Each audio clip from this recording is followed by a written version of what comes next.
Hai, aku Diana, aku berumur 15 tahun dan aku menyukai burung gagak. Pernahkah kamu membutuhkan bantuan teman untuk meminjam uang, atau membantumu dalam ujian, atau untuk melawan musuh? Bagaimana jika teman itu adalah seekor burung gagak? Tonton video ini sampai ke akhir dan temukan bagaimana cara membalas seekor burung pintar. Aku selalu ingin untuk memiliki hewan, tapi aku dihadapkan dengan masalah yang sama. Ayahku. Ayahku adalah seseorang yang unik, yang menggabungkan 50% kemarahan, 30% kekerasan, 19% keras kepala, dan hanya 1% kenormalan. Itulah ayahku. Suatu kali kita memiliki musim dingin yang parah di kota kami. Bahkan orang dengan mantel bulu kedinginan di luar. Tapi aku harus keluar karena aku ingat bahwa aku belum memarkir sepedaku di garasi. Dan di sebelahnya aku melihat seekor burung gagak. Itu terluka. Ada yang salah dengan sayapnya dan dia tertatih. Aku berpikir bahwa itu tidak akan selamat di cuaca ini, dan aku merinding. Aku bisa mendapatkan masalah karena ini. Aku mengambil burung gagaknya dan sambil bersumpah membawanya ke dalam rumah. Ayah sangat marah sepanjang malam, tapi hanya saat itu aku tidak mendengarkannya. Burung gagak itu akan mati jika aku melemparnya keluar, dan aku tidak ingin membunuh binatang. Pernahkah kamu berpegang pada prinsipmu di depan pria yang bisa membelahmu menjadi dua? Perasaan ini. Aku menyarankan ayah untuk menunggu sampai musim semi dan sebagai balasannya, aku tidak akan membiarkan Kuasi, nama untuk temanku, keluar dari kamar. Ayah tidak menyukai ide ini. Dia berkata dia tidak akan mengelap kotoran burung. Tapi setelah semuanya, dia sangat marah dan keras kepala, dan aku bisa mempertahankan keinginan. Selama musim dingin, kita menjadi familiar dengan Kuasi. Dan aku hampir menangis ketika aku melepaskannya di hutan. Tapi aku harus membebaskannya karena dia lebih kuat dan bisa terbang dengan aman. Dan ayah semakin marah dan semakin marah. Bagaimana aku tahu bahwa dia tidak akan meninggalkanku? Kuasi mulai terbang ke halaman kami, terkadang bahkan dengan beberapa teman. Hal baik itu selalu terjadi pada saat ayah tidak ada di rumah. Aku sangat takut dengan kemarahannya, dan aku mengajarkan Kuasi untuk tidak terbang ke halaman, tapi sedikit lebih jauh, ke tong sampah dekat hutan. Di sana aku akan bertemu dengan mereka, memberi mereka makan, dan sesekali mengerjakan PR. Itu hebat, aku merasa seperti superhero, seorang gadis dengan burung gagak. Dan lalu 2 tahun berlalu. Tapi satu waktu suatu kerusuhan terjadi, aku pergi dengan burung gagakku ke tempat sampah, dan Ramona mengamatiku. Dia adalah seorang yang bodoh dan jahat dari keluarga kaya. Semua orang berusaha untuk memujinya, kalau tidak, dia akan mengacaukan seluruh hidupmu. Dia bersama pengawalnya dan mulai menunjuk seperti, lihat, dia payah. Apa yang bisa aku bilang? Pernahkah kamu membela kehormatanmu dengan tinjumu? Aku melawan Ramona, tapi teman-temannya menahanku dan mulai menarik rambutku. Dan lalu ini terjadi. Ya, ini. Sekumpulan burung gagak berkumpul di atas kami dan mereka mulai menyerang anak-anak. Aku bahkan tidak menyadari berapa banyak yang muncul. Para burung menyerang Ramona dan teman-temannya, tapi mereka tidak menyentuhku. Ada skandal yang menungguku di rumah. Skandal bagus. Aku menceritakan ibuku semuanya dan bukannya merasa kasihan pada aku, dia memberitahu ayahku. Dia tiba malam harinya dengan kemarahan luar biasa. Selama masa ini, orang tua dari Ramona dan para pria menghubungi kami dan mulai mengeluh. Berkata, gadismu memukuli anak-anak kami. Diana yang jahat dan buruk dengan tangan kosong memukuli 2 pria dan 3 wanita. Siapa yang akan mempercayainya? Ayah dan ibu mempercayainya. Terlebih lagi mereka marah bahwa aku melanjutkan memberi makan burung gagak. Dan seperti yang mereka duga, mengirim mereka untuk para penyiksa. Apa yang aku dengar sepanjang malam adalah bahwa prank berikutnya dariku akan berakhir di penjara. Apa yang harus kulakukan? Patuh saja pada penghinaan. Tapi ayah tidak akan mendengarkanku. Dia mengunciku di kamarku, mengambil senapan dan pergi menembak burung gagak. Aku hanya mendengar 2 tembakan, tapi setiap tembakan melukai hatiku. Bagaimana jika dia membunuh Kuasi? Mengapa mereka melakukan ini padaku? Aku membenci mereka. Penyerangan padaku di sekolah meningkat. Aku dipanggil ratu dari tempat sampah. Dan salah satu orang brengsek dari Ramona memasukkan bangkai burung gagak ke ranselku. Aku mulai pergi dari sekolah dalam tangis. Dan aku benar-benar tidak ingin pulang ke rumah. Tapi aku harus. Ayahku merencanakan penangkapan rumah.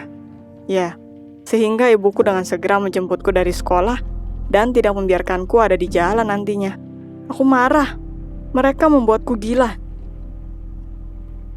Pernahkah kamu merasa seperti seluruh dunia melawanmu? Bahwa tidak ada seorang pun yang mengertimu. Aku hancur beberapa hari ini. Tapi suatu hari, aku melihat Kuasi lagi di halaman. Kita tidak melihatnya lagi sampai musim panas. Mungkin gadis pintarku menyadari bahwa tidak ada seorang pun di rumah dan memutuskan untuk memanggil. Dia melihatku dan melompat sedikit ke depan. Aku meninggalkan rumah dan mengikutinya. Kuasi mengarahkanku ke sebuah rumah di hutan, dan di sana aku melihat sekumpulan burung gagak dan seorang anak laki-laki seumuranku, mungkin sedikit lebih tua. Kuasi duduk di pundaknya, dan dia bertanya apa yang kulakukan di sini. Aku bercerita padanya tentang Kuasi, dan anak itu lega dan senang. Dia berkata bahwa namanya adalah Jamie, dan bahwa dia adalah pemilik Kuasi dan burung gagak lainnya. Jamie dan aku dengan cepat berteman. Dia memberi makan mereka dan melatih mereka. Dan dia ditertawakan di sekolah juga. Itu menyenangkan menemukan seseorang dengan masalah serupa. Kita mulai bertemu, berbicara, dan mengajarkan bagaimana melatih burung gagak, dan secara umum, dia berubah menjadi teman yang baik. Aku hampir percaya bahwa sesuatu yang baik bisa datang ke hidupku. Alas, beberapa bulan kemudian, orang tuaku mengumumkan bahwa kita akan pindah ke kota lain, dan itu adalah kesalahanku. Aku menghancurkan reputasi keluarga yang berharga, kata mereka. Aku balas berteriak bahwa aku lebih baik tinggal di tempat sampah dan lari ke hutan dalam tangisan. Aku bertemu Jamie di sana. Berita itu membuatnya sedih. Sesedih itu membuatku, dan dia berkata dia memiliki hadiah untukku. Aku menahan air mataku dan berpikir, kapan dia akan memberikan hadiah ini jika itu tidak berakhir dengan kita akan putus? Tapi semua pemikiran skeptisku hilang ketika dia membawakanku sebuah cincin silver dengan kepala gagak di atasnya. Dia berkata bahwa itu adalah cincin ibunya, dan itu sudah terlalu kecil untuknya, dan ibunya sudah mengizinkannya untuk memberikan itu ke teman burung gagak. Bagaimana dia menyebutku di belakang. Aku menangis lebih kencang dan menjanji aku tidak akan pernah melupakannya tanpa cincin. Tapi aku tidak menolaknya.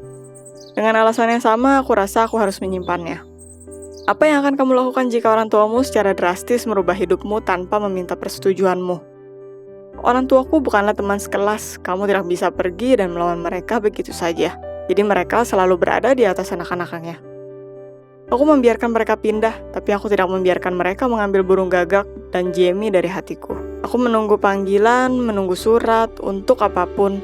Aku menghabiskan hari melihat cincin dan berpikir tentang teman baikku dan burung gagak kami. Tidak ada. Sepi, kosong total. Tapi kamu tahu aku tidak mudah menyerah.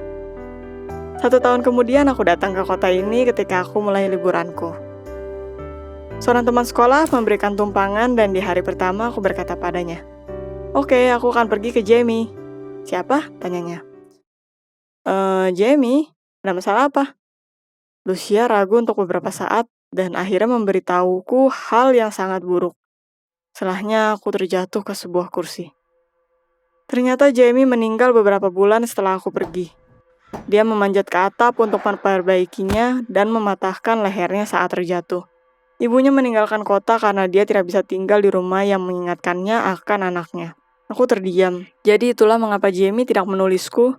Aku seharusnya tahu. Aku seharusnya datang secepat mungkin setelah itu terjadi. Tapi bagaimana aku bisa tahu?